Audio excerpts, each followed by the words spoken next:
Olá, sejam bem-vindos à primeira aula do curso de Programação de Microcontroladores ARM, edição 2018. O que vamos abordar hoje? Primeiro, os pré-requisitos necessários. Em seguida, vamos dar uma visão geral do funcionamento da programação. E em terceiro lugar, vamos fazer um exemplo de programação e depuração, usando a configuração de pinos com o software STM32 CubeMX. Vamos fazer alterações na rotina principal do programa e fazer a depuração e execução usando a placa Discovery. Em primeiro lugar, os pré-requisitos. Espera-se que o aluno tenha conhecimento em programação em linguagem C avançada, como, por exemplo, saber utilizar ponteiros e estruturas. O aluno também deve ter instalado um toolchain adequado, isso é, um conjunto de programas que permite compilar e depurar um programa no microcontrolador. E eu costumo utilizar duas opções. Primeiro é o toolchain GNU ARM MCU Eclipse, antigo GNU ARM Eclipse, que é uma opção muito completa, permite controlar todos os parâmetros do processo e programar qualquer microcontrolador de qualquer série, seja de todos os fabricantes, mas ao mesmo tempo ela é uma opção bem mais complexa.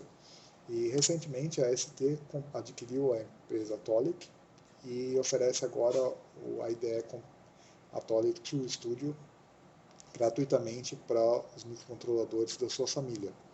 Eu recomendo essa opção no momento por ser muito mais fácil instalação e manutenção e ter uma curva de aprendizado um pouquinho mais rápida. Nós vamos utilizar aqui o STM32 CubeMX para fazer a geração discreta de código-fonte para o microcontrolador. Essa ferramenta ela facilita bastante o trabalho. Você coloca a pinagem no microcontrolador, programas periféricos e ele gera o código-fonte para você já inserir na sua IDE preferida. E nós também vamos aplicar o Hall Driver.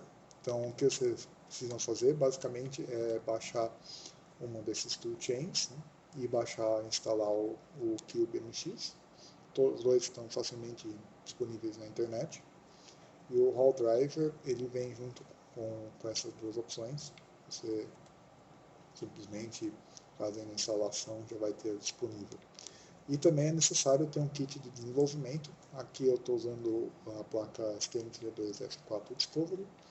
Você pode usar outro kit que você tiver, existem as placas núcleo e outras opções de outros fabricantes também à vontade, só teria que adaptar depois os programas de acordo com a placa que você está utilizando. Agora, vamos entrar na visão geral, né? O fluxo de desenvolvimento de uma aplicação no microcontrolador. A primeira etapa é determinar as especificações do seu projeto, né? Depois, fazer a configuração dos periféricos, para em seguida gerar o código-fonte, fazer a edição dele, e finalmente compilar e depurar, corrigindo eventuais defeitos que o programa tenha. Então, na etapa de especificação, é importante primeiro definir qual que é o objetivo a ser atingido e quais são as funções que esse programa deve cumprir. Ele deve comunicar com outro usuário ou outro microcontrolador, ele deve aceitar entradas do usuário, ele deve fazer algum cálculo matemático e depois verificar se o microcontrolador tem capacidade para atender as especificações dadas. Então, para isso é importante consultar tanto o datasheet como o reference manual do microcontrolador que você está utilizando para ver se os objetivos ou as especificações do programa são compatíveis com a capacidade dele. Então, a partir disso, é importante determinar os periféricos que serão utilizados, né? Então, nessa figura aqui, você pode ver que nós temos um microcontrolador, no caso que é utilizado na placa Discovery, o STM32F407. E o microcontrolador, ele é chamado assim porque ele possui um núcleo de processamento, né? Nesse caso um núcleo Cortex M4, onde as instruções vão ser executadas do programa. Tem uma memória, né? E ele se comunica ao mundo exterior através de periféricos. Então as funções são executadas dentro da própria pastilha, dentro do próprio chip do microcontrolador, só que elas não são executadas pelo núcleo. O núcleo passa os comandos dos periféricos e os periféricos realizam a interação com o mundo exterior. Então, precisa determinar quais são os periféricos que vão atender às demandas do projeto. Por exemplo, o GPIO para fazer entradas e saídas digitais, vamos usar o timer para fazer geração de PWM, usar a comunicação SPI com outros integrados na placa. E todas as interações são feitas através dos barramentos internos. Né? Então aqui eu coloquei a referência do Reference Manual desse controlador. Então, se vocês quiserem ver, tem mais interesse em entender como que é a estrutura interna do controlador, dê uma olhada nele. Então, determinados quais são os periféricos que são utilizados, é importante definir a pinagem também e os parâmetros de inicialização deles.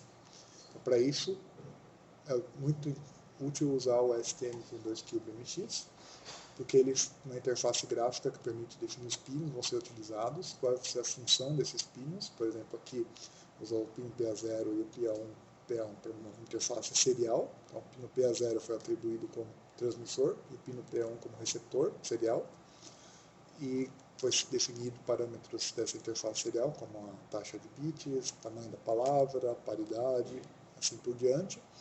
E o programa gera o código-fonte para configurar esse periférico da forma esperada.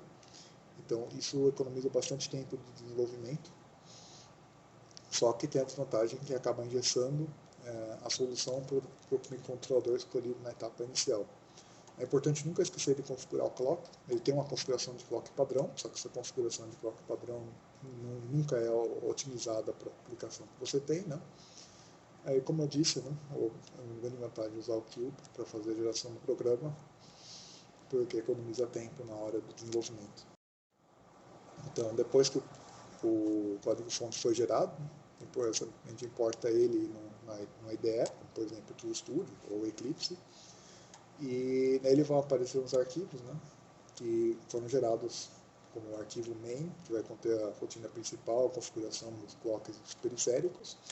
Junto dele, os dois arquivos importantes, o arquivo raw.msp, tem definições principalmente de inicialização dos pinos, e o arquivo IT, que são as rotinas de tratamento de interrupções.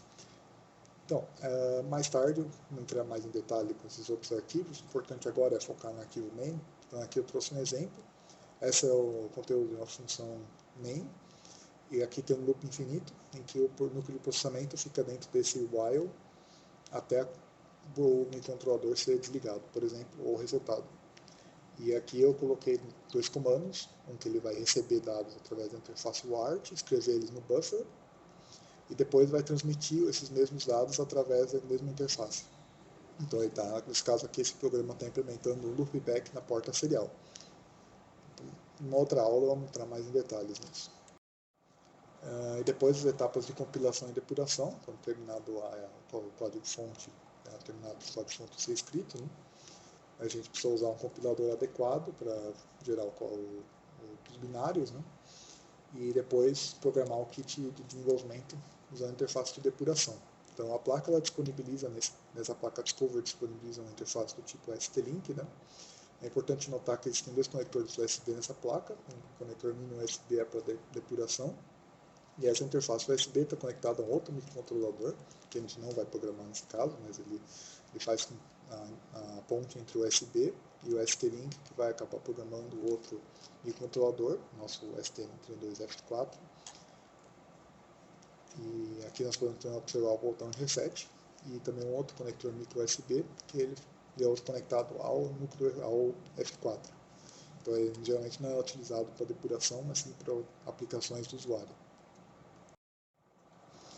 E agora vamos começar a programar o nosso primeiro exemplo. O objetivo desse exemplo é a aprendizagem do processo de desenvolvimento e teste. Então não é um programa muito complexo. E a única especificação dele é acionar o LED da placa Discovery. Então, essa placa é dotada de 4 LEDs. Pode ver aqui, esse é um excerto do esquemático. Pode ser obtido nesse documento, no site da ST. E nós precisamos acionar o pino PD12. Podemos observar aqui que esse é conectado ao LED verde. Então, nós podemos configurar o GPIO, que quer dizer General Purpose Input Output, como uma saída digital. Então, ao fazer isso, nós vamos dar um sinal digital 0 ou 1, 0 3.3 volts, nesse caso, nesse pino, e ele vai acender o LED Bom, de acordo com o comando dado no programa principal. Agora que vimos como iremos proceder, vamos ir para a parte do CubeMX, abrindo o programa. E na sua tela inicial, criando um novo projeto, clicando em New Project. Agora precisamos escolher qual é o microcontrolador utilizado. No caso da placa Discovery, um STM32 F407 VGTX.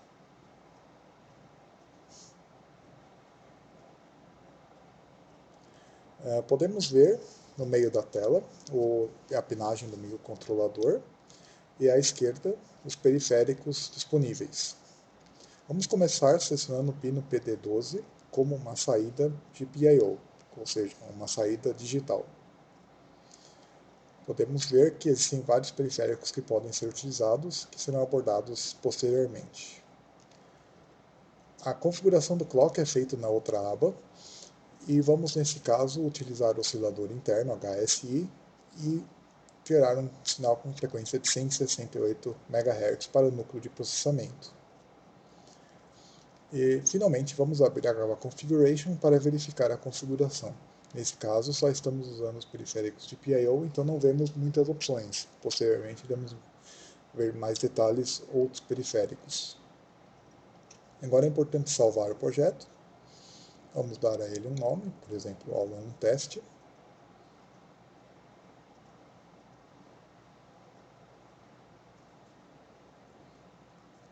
E vamos configurar a geração de código-fonte, clicando em Project Settings.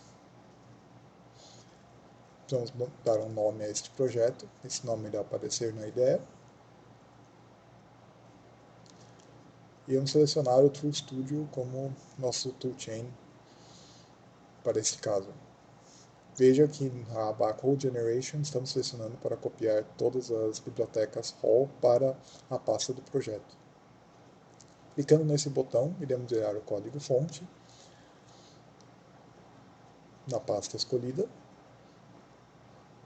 e depois poderemos importar esse código-fonte no TrueStudio.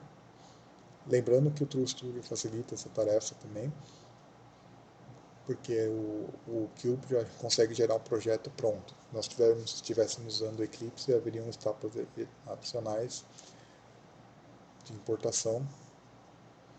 Agora basta clicar em Open Project para ir para o TrueStudio. Lembrando que todos esses softwares podem ser obtidos gratuitamente na internet. Agora no TrueStudio podemos ver que o projeto já aparece na aba Project Explorer e na pasta Application podemos ver os arquivos gerados. Na pasta Drivers podemos ver os arquivos dos periféricos do Hall Driver. Vamos começar abrindo o arquivo main, observando o conteúdo dele. Nós temos aqui as funções de inicialização do Hall, a função de configuração do clock e de inicialização de PIO, dependendo da configuração que ser feita no Cube, e depois o loop infinito. No arquivo MSP, não iremos ver muita coisa nesse programa. E no arquivo IT também não veremos muito, apenas o handler para o clock de sistema. Vamos então colocar nosso código-fonte, que no caso vamos usar a função Hall de PIO toggle pin.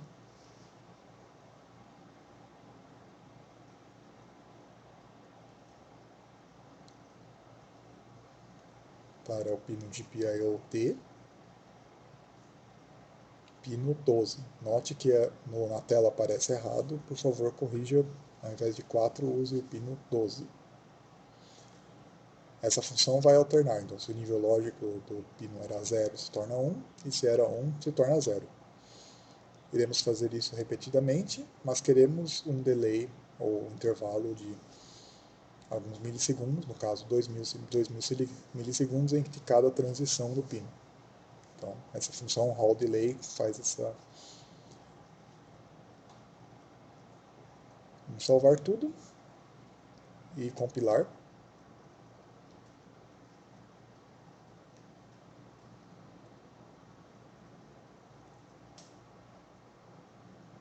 Se estivéssemos usando o Eclipse, estaríamos usando o GCC ARM e ABI. Vamos abrir agora Configure Debug e vemos que há um tipo Embedded C++ Application Debug.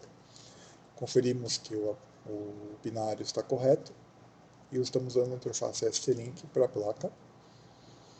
Então, clicamos em Debug.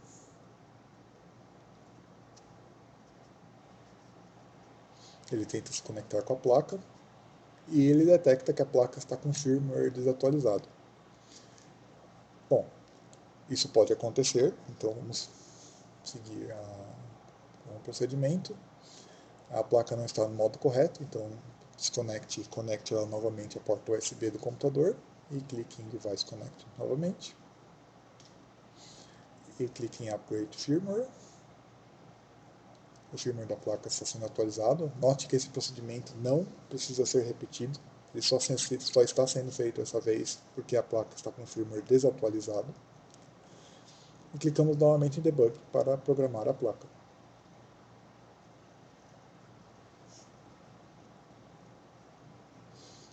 Veja que abre a perspectiva Debug com o programa pausado na função All-Init. Precisamos então clicar no botão Continue para que o programa seja executado. Podemos clicar a qualquer momento em Suspend para interromper a execução do programa. Nesse caso, ele vai parar a execução exatamente onde ele estava, pode ser retomada. E clicando em Stop, interrompemos a execução completamente e voltamos à interface de programação. Agora vamos ver o resultado final na placa.